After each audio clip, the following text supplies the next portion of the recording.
Welcome to partialarc.com. Don't do that.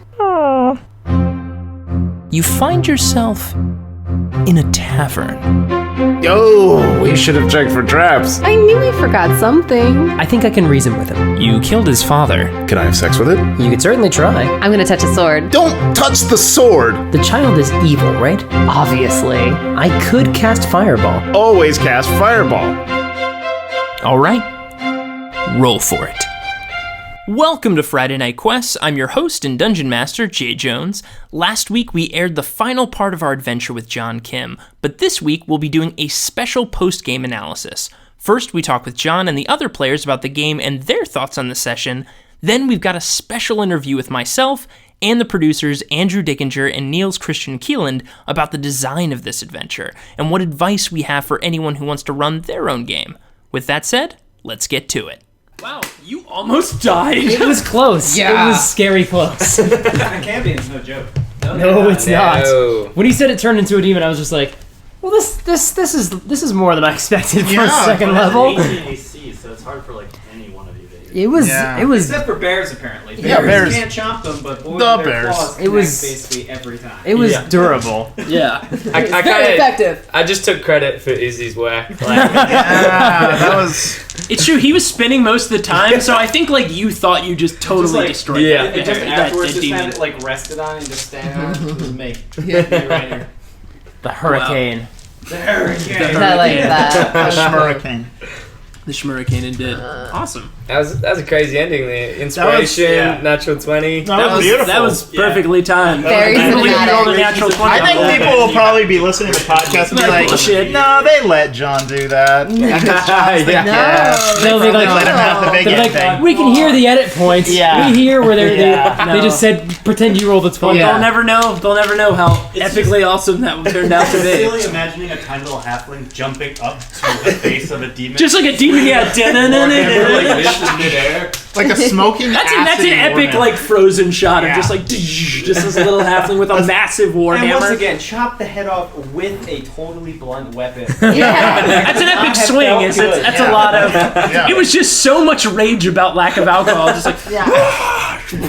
Turns out the inn's got a couple bottles, so we're Yeah. all right. the inn's got a few. Yeah. Dig through the rubble. Yeah. Find some leftover I bottles. found one. Thanks, Maury. Bye. That was my last stop. Good job, guys. Yeah, that was fun. Yeah. We're still rolling, so we're just going to do the little aftermath. Just sort of talk about it. right. Just talk about it with John's. I can tell you my favorite part. What's your favorite? Yeah, what's your favorite part, Niels? What was the When you producer? realized that her medicine roll was an 11 and Mike didn't die. Yeah, that. You're like, don't kill me off already. Yeah, I saw the 7 and I was like, no. Because it looks like a 1. It looks a lot like a 1. It does, Yeah. I was yeah. actually super nervous. I was like, oh. But you know what? Okay, death happens. If Sweeney had died in the first adventure, that would have taught us all a lesson about Dungeons and Dragons. That's how it works. Sometimes it gets pretty dark. Yeah. Adventure 2, going to hell. Did we get any XP out of this? Yeah, you guys will level after this. You guys will go up Great. one whole level. Yeah, you guys will be at level 3. Oh yeah, here we go. That's 4 spells now. Woo. All right. Yeah, cool stuff happens at level 3. Boomeron Hubbard. So, okay. Oh, great. So yeah, let me ask, what was everybody's favorite individual encounter and why? Killing Cletus. It's very Is there a specific reason why you enjoyed that fight? I'm not going to say it highlighted my abilities or anything, but no, that was crazy. I wasn't expecting to get inspiration, and nor was I expecting the natural 20. And I think you mentioned that it was like just enough points to. Oh yeah, that hit, getting a natural 20 got you probably Yeah. exactly amount to kill him. He had, I think it was like just a few numbers would have been shy if you just hit him with a regular attack. Oh man, and yeah, it was like we had a ticking time bomb in Sweeney, and That's true. No, I don't know. I can't believe I did it. I feel like I really did kill him. Like You're the hero. It was a very intense fight. There was a lot going on very fast. Yeah. Like it escalated quickly because you had the exhaustion building up with the room that we were in, and then you had dimensional portals are apparently a thing we have to worry about now. Yeah. But then the fact that like as soon as I knocked out Horace with sleep, I was just like, well, okay, that does not fix the problem because we need him so badly in this fight. Oh yeah. And I just had to figure out like the best way to do that. Yeah. And then I felt like it was the moment that Ander got to prove himself to the team as well, because up until that point he was sort of the bumbling idiot. He started the fight with the wisps. He fell down the I don't think he cabins. started that fight. Touched them. I mean, yeah. but They wanted a friend, and or they just wanted to be by themselves. one of my favorite parts was actually really early on when you held up the gem against the gelatinous cube, and I was just like, I bet none of us would have thought of that. Yeah, that like, was so amazing. That was like really. I was like, oh, he gets it. He gets it fast. I think that was my favorite part too. That was the most creative maneuver anybody made tonight. Thank you. Yeah. Because I could see it in your eyes when I was like, oh, this is what a gelatinous cube is. And you're like, I'm going to do this. And you got there really quickly. Yeah, you did get there fantastic. really fast. Yeah. I was sitting here, I was like, well, I didn't see this going this way. So this encounter is going to be over real fast. And there were 3 people here who knew what a gelatinous cube was. Yeah, that was fantastic. This is a magic garbage can? It's enough said. Here we go. It's a Roomba made of Drano. Okay, I'm going to put the gem in it. Alrighty. Here we go. If I gained a weapon, I have my snowmatar. I'm not giving that back. Yeah, that was also unintentional that you guys got a magical weapon. So you rolled pretty well for it. You were convincing. I would have taken more. Especially John's saying fighting cold with cold. Yeah. Yeah. There's some logic in there. Yeah. It just Some somewhere. magic there. The pieces are there. If you guys could tell me, where would you guys like to think that your characters ended the evening? How did you guys celebrate after your win? Besides your loser dance over the dead carcass Love of a the loser Cambion. dance. Loser dance is great. I'll have to say that I went to the local barber and made sure my hair was okay after all that fire. And checkup. You did a checkup, yeah, and then put some makeup on and had a nice evening with some rosé That's nice. and the team and the league. I think Ander passed out from alcohol poisoning halfway through the loser dance, and I believe he's still lying there to this day. He's just unconscious there. Yeah, they're like, oh, outside that's of the guy class. that sleeps in the He road. becomes his own attraction. That's so sad. I think Izzy finally gets the drink that she was really excited for at the very beginning, and then just takes it to her favorite place, which is like up in a tree, the biggest tree she can find. So you had some rosé in a tree. Yep. Okay. Go sit and get drunk in a tree. Sweeney's wherever they dumped him. So Sweeney probably woke up the next morning next to a dumpster and was just like, this is familiar. Just wouldn't- completely forgot about it. We with wouldn't the do big that to bosom you. nurse of the town. We Like, wouldn't I do think that we'd to leave you. with like in Definitely the a care big bosom nurse The big if she was bosom in. nurse of Yeah, the we- town. Fair enough. Threw a couple coppers to a big bosom. Yeah. That's fair. That's a better awakening than Sweeney's had. And kind of my final question to the team, where do you think Jimmy ended up after this whole adventure? What do you think Jimmy went on to do with his life? I think Jimmy to this day is still serving great adventurers in greater and greater restaurants. So the taverns just get bigger and bigger. He's in like a cheesecake factory now? Yeah. Yeah. Because, Spaghetti cheesecake factory, factories are taverns, right? Yeah. Yeah. Yeah. I think I saw Jimmy actually briefly. He had a cameo in the last Hobbit movie, but Oh, that's right. Yeah. He's starting on his acting career. He's an actor, Yeah. actually. Starting with extra work and Yeah. stand-in, but, Yeah, you know, drawing from real life experiences. Yeah. he'll get there. Yeah. That's good. All right. I think those are kind of like my general questions for everyone. I had a couple questions for John. That's okay. Yeah, absolutely. Yeah, so just to get a little bit more specific here. So you play a character on Librarians, Ezekiel Jones. Will he, is there any chance he could be becoming a pirate in future episodes? Do you think that's something that could happen? That would be amazing because he definitely seems like he has the knack for it. The thing about Ezekiel is he's so morally unbound that the pirate life seems like something that would come very natural to him. He so. could just embrace right away, like, today I'm a pirate. Yeah, absolutely. Just give me a boat. Yeah. Or Sounds a jet good. ski. He'd probably want something a little quicker. And this was your first time playing D&D, right? First time ever. So what was your expectations coming into it? I'll be honest. I had no expectations. Obviously, it's something you hear about, and you hear about the people that play it. Like Vin Diesel apparently is a huge fan and has written I strategy heard about guides that. and things like that. I wasn't sure how I would go, to be honest, just because I sort of Mike sent a video and I just didn't ever get around to watching it actually, so I was sort of like, well, I'm really going in blind. I think, and I mean this from the bottom of my heart, I think getting to play it with such creative and intelligent individuals helped to sort of set the standard for me. Amazing dungeon mastering. I don't know if that's the official term. Yeah, dungeon master. Thank you, sir. I felt like playing with high quality players right off the bat, sort of, instead of easing into it, I had to just sort of straight away sort of dive in, get in, and straight into the deep end. And yeah, I think a huge credit to you guys. If I go on and become world champion, I think this is where world champion D&Ding. Awesome, man. The highly competitive world of D&D. I mean, to a degree, there are tournaments. Yeah, I suppose so. That's true. There are some. There are. There's one. 7 inspirations in my last boss. 15 inspirations, one each moment. All right, guys. Well, I think that concludes my questions. And thanks for playing. Yeah. Thanks, guys. Good times. Thank you for joining. Yeah. Yeah, thanks, John. Thanks for doing it, man. Thanks. Everyone, get out of here.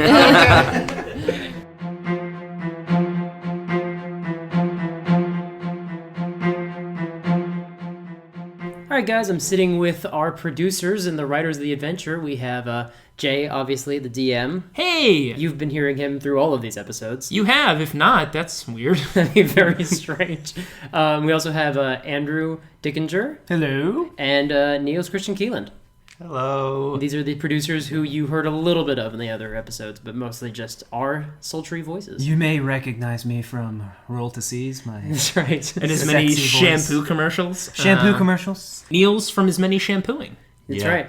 Or But- from the guy who yells in the background. A Friday Night Quest, yeah. These two are the ones reminding us, hey, you can heal Sweeney with your abilities.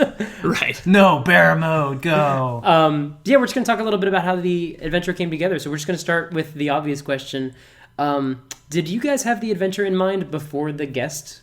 Right, because John I- Kim is on the Librarians, and we did an episode with people in a library. Yeah. Do you guys want to take that? I mean, I think, ironically, when Jay first brought up the idea to me, it wasn't John Kim. So there was an idea of a library, like, before he came on, but because it was like a scene that you've never seen in a campaign before. But then it was just like, how can we make it more library? Yeah. Not just any library, but a library in a library in a Library. library. We inceptioned libraries. Basically, the joke came from, like, wouldn't it be funny to be like, this library was built on a library, and then built on another library, and then we just kept going with it. Yeah, it's like library nesting dolls. Yeah, basically. But yeah, basically, the answer is no. We didn't have the library before John Kim, but then when we figured out John Kim was going to be doing the first adventure, we were like, oh, yes, well, this is perfect. We have to do the library one. Yeah, I remember we were trying to schedule him and another guest, and you were like, if you can maybe make it so John is the first guest, that would be fantastic. I don't think he was thrown off by it either, was he? No. I don't remember. Now he seemed to just roll with it, take it in stride. I mean, when I talked with him afterwards, like, it didn't click until I actually Yeah. mentioned it. And he was like, oh. It would have been great if he had decided to, because our guests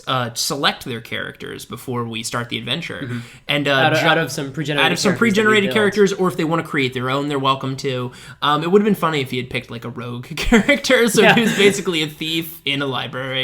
We did have a rogue in the staff. Yeah, we did. So I did say, like, you know what a rogue is. It's like Ezekiel Jones. Like, his name's maybe Ezekiel, maybe a thief. If you want, he's there. Yeah. But he didn't go with that one, obviously. And yeah, how did the adventure kind of... You talked about a car ride. Like, how did sort of the adventure come together? Because we should actually say, like, normally when someone builds an adventure, it's not 3 people building one with normal Dungeons and Dragons. That's true, yeah. No, and I mean, like, Jay definitely took most of the reins on this, but then it was like, a lot of the best brainstorming happens when we're not at home. Because when you're at home, you just get into your comfort zone, and it's hard to just talk about the things that you want to talk about. So Jay actually mentioned that he comes up with a lot of his ideas on the road. Because it's when you're driving, you know, it's just like secondary nature, and you just listen to stuff and come up with ideas. And so we were, I don't know, where were we going? I forget, and we might have actually been driving to actually play Warhammer.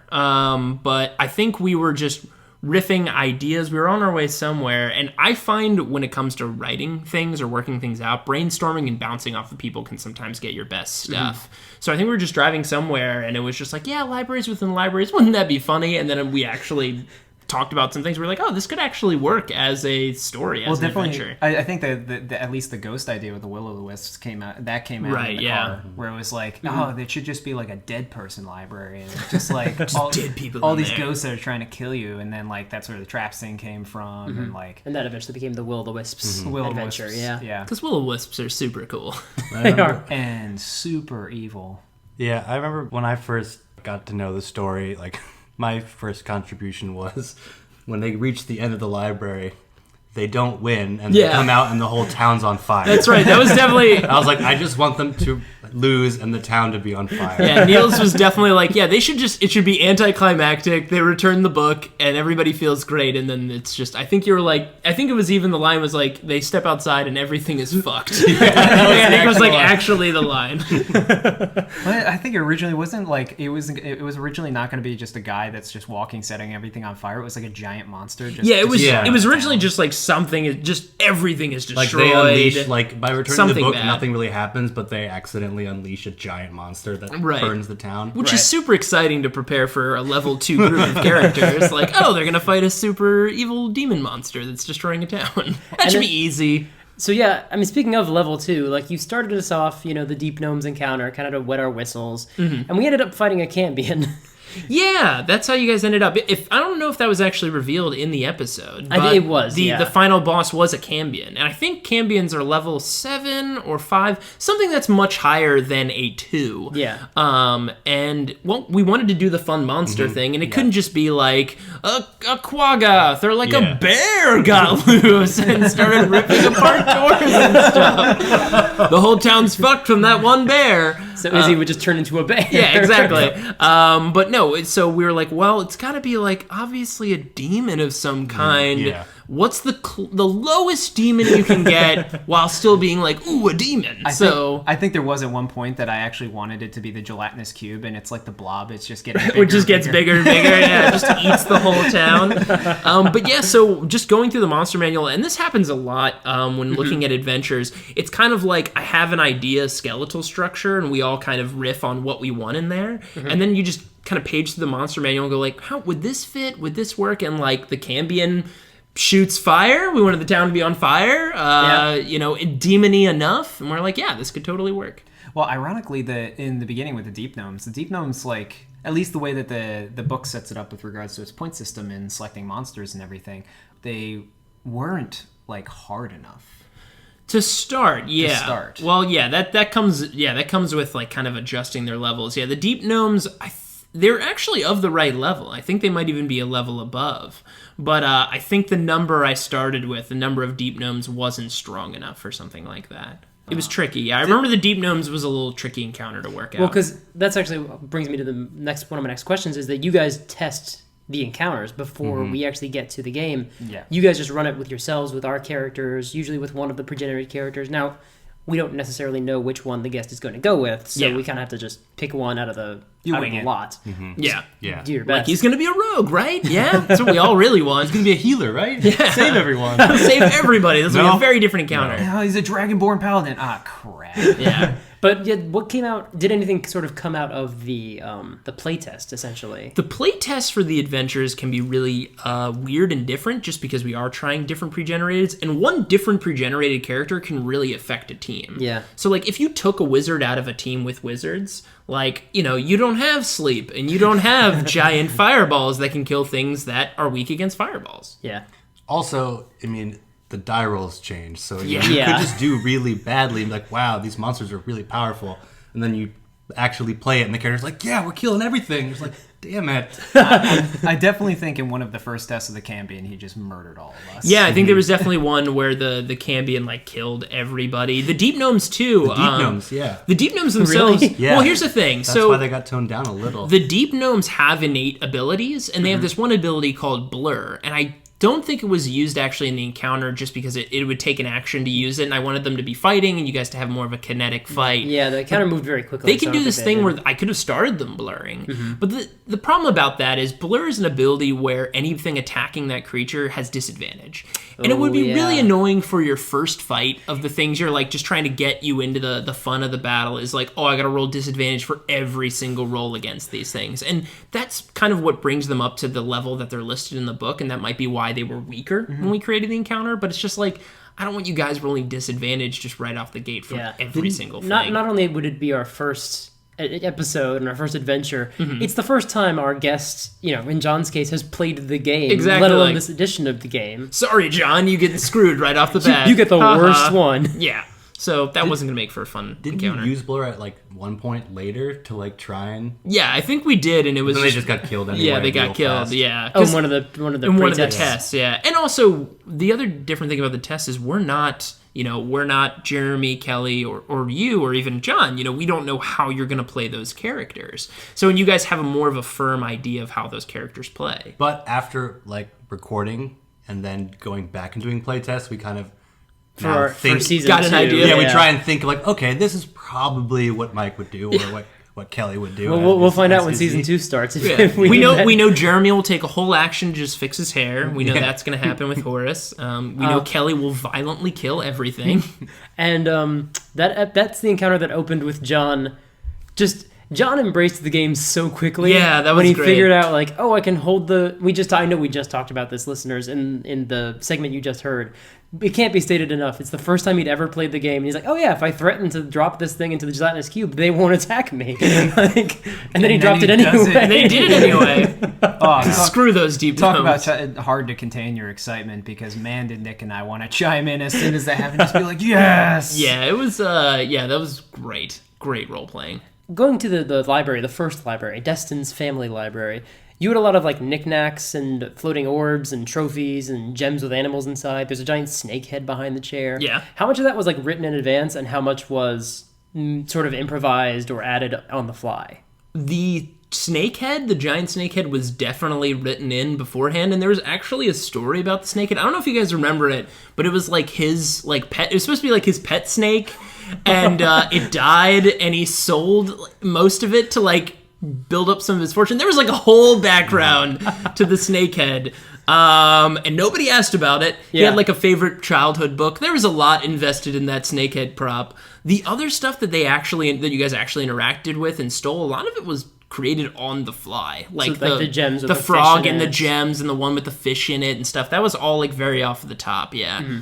And how much of that do you have to worry about during these games as a DM, kind of throwing in extra details? Because some DMs I know prepare a lot. I'm one of those. I'm sort of guilty of writing everything out in advance. Do you just like to toss things in as you come up with them? Or I do, yeah. A lot of it, it's just really about just getting to know the environment. Make sure you know, where are they? Are there going to be these types of baubles? Are these going to be these types of things in there? Because you want to give them the chance to explore and find fun stuff.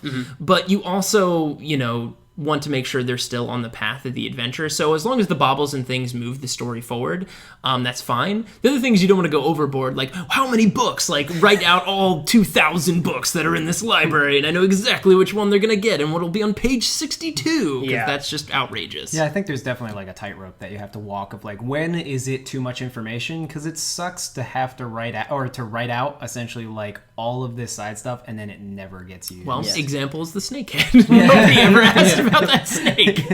And there's always problems like that when you're running games, and it's funny because the orb near the one with the fish in it ended up being not only how we got into the lowest library, but also what turned Ander to not necessarily trust Destin. He's like, oh, I don't like how you treated those fish. It made the interaction with Destin very sort of a razor's edge of I'm not sure how much we should trust this guy, and just from these improvised props. Right. That's just as much as knowing your environment, it's knowing your characters. What are they going to do? What are some weird things they might have? Fun fact, that snow scimitar thing was just a thing. I was oh yeah, and there's going to be a sword on the side or something like that, and that became an item in the game. Because you had him he twirled it, I think, and he was like, and some snow flies off, and then we got it from him. Yeah, Kelly, who plays Izzy, rolled well enough to convince him. Well, it was a group check. It was a group check, that's right. To be like, yeah, we should totally have this. And I was like, oh man, I gotta give you guys like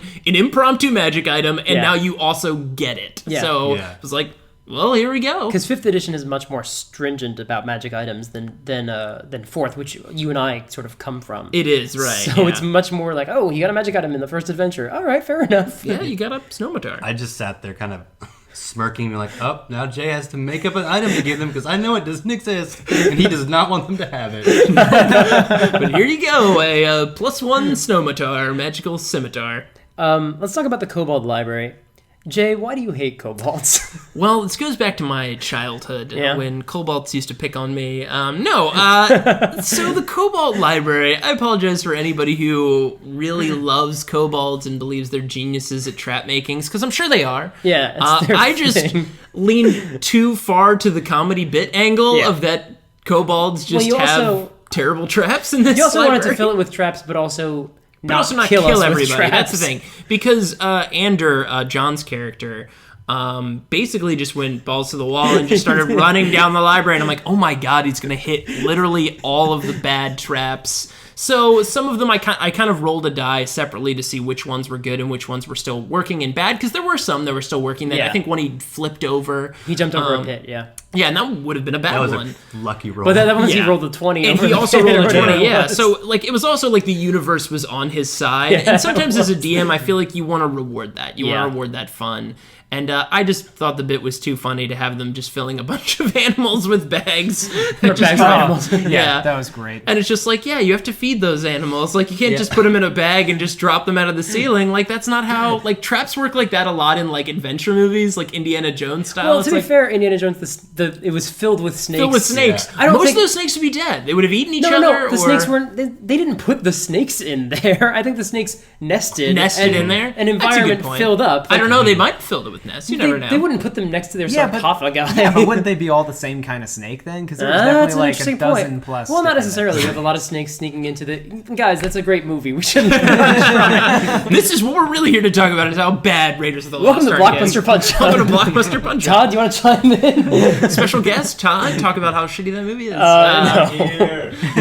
So, I mean, but realistically, if you put like a crocodile in a secret thing and it's going to come out and kill somebody, it's going to die in like a month. So I hope you're still feeding it. And this was supposed to be a library that was abandoned. It's not, it's not like it's a kobold active home. It's not like kobolds are living there. Like, if they're running those traps, they're going to oil them, take care of them. This has been abandoned for a long, long time. That's a good point, That's what I wanted to kind of reflect with, like, the first trap they go into is broken, the door falls off, like, something happened here. Well, and I like the idea, like, when we were talking about that part of the library in the car, like, I like the idea that, kobolds are always just a trademark enemy of the game. Like, everybody fights kobolds. Right. And I like that there were no kobolds. Like, you go into a place that's specifically about kobolds, it has that kobold field, but they're not like this general enemy that's thrown in. It's like, oh, I'm gonna fight goblins. It's D&D, I'll fight goblins. It's the same thing with kobolds. Yeah.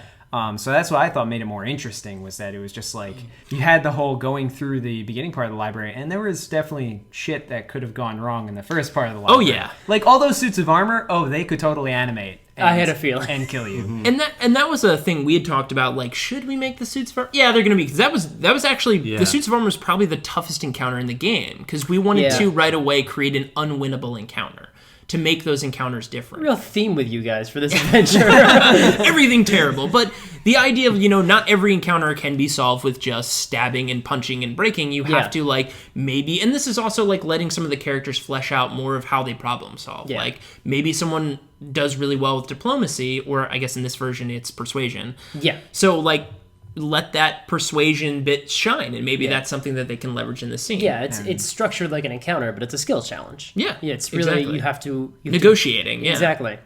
Well, no, please, go ahead. I was just going to say, just because, role-playing is so much of a bigger part in 5th edition, as opposed to the build and play, and that was 4th edition. I mean, you just have powers, you use them, and you move on. Whereas 5th edition, there's so much improvisation that you have to have that. Yeah, and to round this out, I just hate kobolds now. Going back to the animated suits, I remember watching Jay struggle to get everyone to sit down so hard. Yeah, I was. No one wanted to sit down. I didn't. Yeah. Well, there's a little bit of that metagaming where you're just like, yeah, all the chairs are they look like made of suits of armor. Like, anything when you go into like a wise magical power guy's den. And he's, I metagamed it. I did. He's but also mysteriously gonna ask you to sit down and be nice. Sweeney also doesn't like authority, so I consider it in character. Right. Everybody was still pretty good within character. And look, all I really needed was one of you to sit down. Yeah. Who did sit down? I forget. Everyone else. Everyone else sat down except for just, Sweeney, right? Sweeney just sat on the table. Yeah. Was, And then we all got captured still. Yeah, eventually, yeah. No, immediately. Immediately, yeah, that's true. The will-o-wisp, and speaking of improvisation, the will-o-wisps, you added the detail with the mouths, I think. Because the whispering is part of it, but you had it something where when we hit them, we saw like writhing teeth. And right, things. yeah. And I think that was either because someone did an extra. I think it came from a check actually. I think it came from like I want to see like can I see what's in it or something like that. I think it did come from like in the game or in the game. I thought it wasn't. Didn't Izzy try and do a nature check to see if she could like speak to them? No, I don't think so. No, something like they got closer. Maybe it was a good perception check. I think it came out of something like that. Where I was like, well, I guess now I have to add more flavor to this ball of light that's super evil. So I was just thinking, like, what does a ball of light, when you get past the ball of light, look like if it's super evil? Oh, a bunch of writhing maws and mouths and teeth, and, like, it's pretty terrifying. Nice. Think of, like, basically a planet just made of mouths. Yeesh. Yeah, that's that gross. sounds miserable. Well, that's a will-o-wisp. Different strokes for different folks, mate. Some people might love that planet. And talking about, my last question is sort of DM advice, because that's part of why we're doing this, to, for people out there who want to run their own games. Just talking about scaling fights and monsters, how do you sort of strike that balance as far as making something too difficult or too easy? Ugh. Yeah. Trial and error? That's probably one of the toughest parts of building probably the toughest part of building an adventure. Mm-hmm. I mean, besides the story elements and making it fun, is making sure that the encounters are interesting but still challenging. Yeah. So for us, clearly the trend seems to be with this adventure that we love to start terrifying and then slowly work back to manageable. Yeah. Just because also those should, unless they're supposed to feel easy, you're supposed to be building to something, right? Mm-hmm. You start with the deep gnomes, which they kind of dispatched. It's a bar fight. You guys killed pretty quickly. But then, moving into a dark dungeon, like there's deathly terrible things down there and you should be fighting terrible things. Yeah. And then finally moving to a demon. So, that should be tough. So I think the advice there is go with what you want that's fun to you and what makes sense for the adventure, and then just play with the numbers from there. But definitely test those numbers when you play with them, because just one change could either make it super easy or could make it really, really difficult. Yeah. Sorry. You don't want to kill your team. Yeah. But you want them to have the satisfaction of beating something hard. Yeah. A job well done. Because if you just kick the shit out of everything, that's not fun. No. Yeah. I mean, we tested against the final boss, and it was manageable but difficult. But then when we watched it play out, someone almost died. Yes, he did. I did change something last minute. Yeah, I remember. That. He said, I will not do this in the actual game. And then I heard it happen, I was like, oh. Yeah, you were actually watching, and I could just see your eyes like... I was just like... No, we should say what this is. We should say what we're talking about. Did you feel me in the next room? What? Did you feel my eyes Well, on no, you in the next you room? actually were there at the same time. I remember looking at both of your faces. So what we're talking about is the final fight against the Cambion. When we tested the game, when we were testing the fight against the Cambion has a lot of nasty powers. He can shoot like laser rays, like fire rays, and he also has really powerful claws. But the Cambion also has this thing called, I think it's called phase or phase portal or something like that. He rips a hole rips a hole in time, space-time. and literally the ability is you just get dropped into another plane of existence.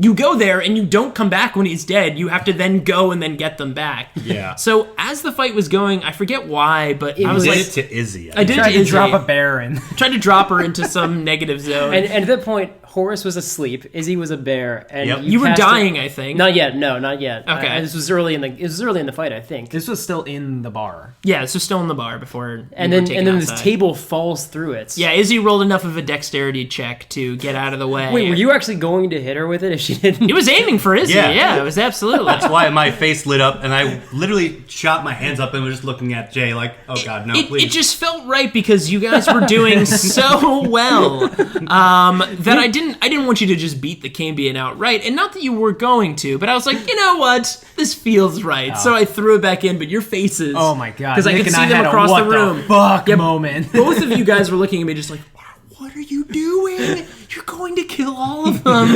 yeah, you could have. Adventure 2, get Izzy back from Wherever. sword dimension. No, but I mean, if Izzy had gone through that immediately, that fight could have gone very differently. that actually could have. Yeah. Well, because she healed Sweeney to keep you Yes. from not dying. Yes. And also did a lot of damage to the Cambion. So. I think one thing in hindsight that I didn't think about on the spot, because it was more just like, what the hell are you doing? But I was just like, that could have been bad as well, only from the podcast perspective, because you're literally putting one of the characters out of the game. Right. Yeah. And On the bright side, it was very exciting, though. it made it more exciting. It was very And exciting. I think that's the important note to DMs for designing adventures like that in fights. It's fun to set up like, okay, this is a safe environment. These are the stats that'll make it a pretty even fight. But keep a nice wish list on the right-hand side of like, hey, if it starts to become too easy, maybe drop somebody to a parallel dimension. Or, maybe the dragon grows a second head and starts biting people. Or maybe the gelatinous cube comes out of nowhere and just sucks the Cambion up. That was definitely a what if that I wanted to throw in there if things started to go a certain way. So Which I noticed the gelatinous cube came in and grabbed the bad guy when I was dying. yeah, when you were dying. So it's fun to also add things in there to have fun cinematic moments, like the dropping a table into another reality. Yeah. And also just have these fun ways to scale it up, because you never know. Like, they just one good roll one way or another can either make it really easy or really bad, and you want to make it feel close to make it exciting. So guys, when your party gets killed and a total party kill by your DM, Because when you you decided to kill, when do you a- kill your party with a total party kill, you can just say, "Hey guys, you know what? Friday Night Quests told me to do it. Told me this was totally fine. Yeah, to have the dragon grow a second head." Jay, Niels, and Andrew said it was okay to Yeah. planar shift a bear. Thanks so much, guys, Yeah. and we're looking forward to season 2. Awesome. See you then. Goodbye. That's it for this week, and thanks again to John Kemp for joining us for this adventure. He was such a blast to have on this show, and we really look forward to having him back. But before that happens, you can look for him as Ezekiel Jones on TNT's The Librarians, and follow him on Twitter at G'dayJohnKemp. Next week, we'll be rejoining Horace, Izzy, and Sweeney on our new adventure with special guest star Marshall Williams, who you might know from his role as Spencer in Glee, or from last year's Disney Channel film, How to Build a Better Boy. We hope you'll come back and join us for that one. It's a new town, new dangers, and it's absolutely ridiculous. Oh, and if you like the show, please consider leaving us a rating and review on iTunes. Any 5-star rating and review really helps new people find the show, which is always a good thing. And of course, we'd love to hear from you, so if you'd like to send us an email, you can do that at FridayNightQuests@gmail.com. You can also find us on Twitter, Instagram, and Facebook, all at Partial Arc. Thanks for listening, and we'll see you on the battlefield. Yeah, I'm gonna loot the body. So, how much experience do we get? Well, now we have a skeleton army, so that's pretty neat.